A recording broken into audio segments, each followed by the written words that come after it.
बहुत तकलीफ में और मैं बहुत तकलीफ में हूँ, बहुत ज़्यादा। हमारा पूरा घर बहुत तकलीफ में है, बस यही बोलूँगी। ठीक है जी, आज नोटिस हुआ है, लेकिन ये सरप्राइजिंग है और अगेंस्ट लॉ भी है। एक तो फैमिली कोर्ट ने कस्टडी इंटीरियम वालिदैन के हवाले से इनकार कर क्या था कैसे मुझे क्या आज नोटिस हुआ है, लेकिन ये सरप्राइजिंग है और अगेंस्ट लॉ भी है। एक तो फैमिली कोर्ट ने कस्टडी इंटीरियम वालिदैन के हवाले से इनकार कर दिया था फर्स्टली, और दूसरी बात मैं सरप्राइज इस हवाले से हूँ और मेरे नज़र में ये मिसकंडक्ट का केस भी है कि एक मैटर जो एप्लीकेशन बिफोर क्रिमिनल कोर्ट ये दरख्वास्त पेंडिंग है कि बच्ची हमारे हवाले की जाए।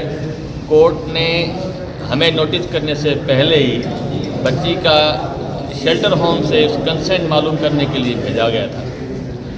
अब जब वहाँ ट्रांसफ़र एप्लीकेशन पेंडिंग है तो इस कोर्ट को मुझे पता नहीं है कि कंटेंट में नहीं पड़ा अभी तक कि बताया गया है कि ये मैटर हमने एप्लीकेशन क्रिमिनल कोर्ट में भी लगाई है या नहीं लगाई। अगर नहीं बताया गया तो ये मिसकंडक्ट है at the part of the lawyer as well as complainant, जो पिटिशनर इस केस का, कि आप दो रिलीफ दो मुख्तलिफ कोर्ट से कैसे मांग सकते हैं एक जगह पे, जब क्रिमिनल कोर्ट में ये चीज़ पेंडिंग है और वहाँ अंडर प्रोसीडिंग है तो वो चीज़ हाई कोर्ट में इन अ पिटिशन या इन एनी मैनर आप कॉल नहीं कर सकते। ये इलीगलिटी है, इरेगुलरिटी है और ये कोर्ट सुनने क्योंकि ऑलरेडी जेर समाअत है वो क्रिमिनल कोर्ट में ADJ 7th के यहाँ यही एप्लीकेशन आइडेंटिकली एप्लीकेशन। अच्छा, ये बताएं कि अब ये जो जुम्मे को अदालत ने कहा है कि शेल्टर होम से बच्ची को अदालत में लाकर पेश किया जाए,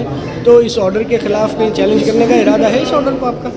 पहले तो अभी जो कापी लूँ में ऑर्डर पढ़ें, इसमें क्या लिखा हुआ है, फिर हम कोर्ट को बताएं कि किस तरह हो सकता है। हम तो ये चाहेंगे यही कोर्ट इस पे, अगर ये फैक्ट्स छुपाए गए हैं कि उन्होंने क्रिमिनल कोर्ट में एप्लीकेशन मूव की और वहाँ पेंडिंग है और इसी के होते हुए दौरान यहाँ फाइल की है, क्योंकि इस बेंच के सामने फाइल की है, तो मीनिंग देयर बाय ये बहुत बड़ी ग्रॉस मिसकंडक्ट है at the part of the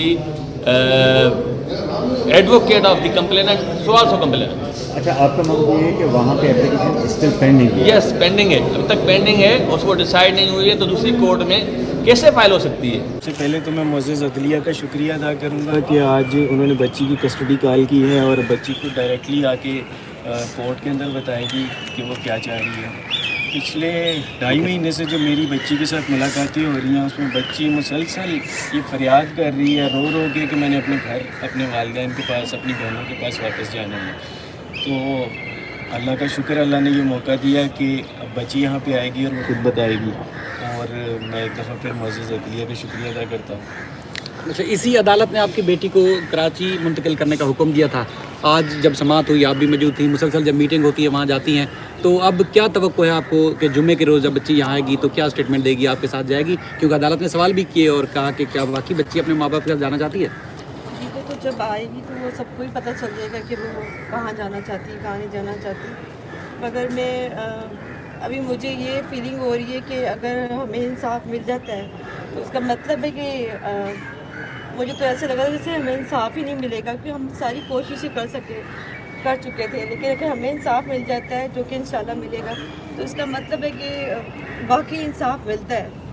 तो मैं बस ये बोलूँगी, बस मेरी बच्ची मुझे दे दें जल्द से जल्द, क्योंकि वो बहुत तकलीफ़ में और मैं बहुत तकलीफ़ में हूँ, बहुत ज़्यादा।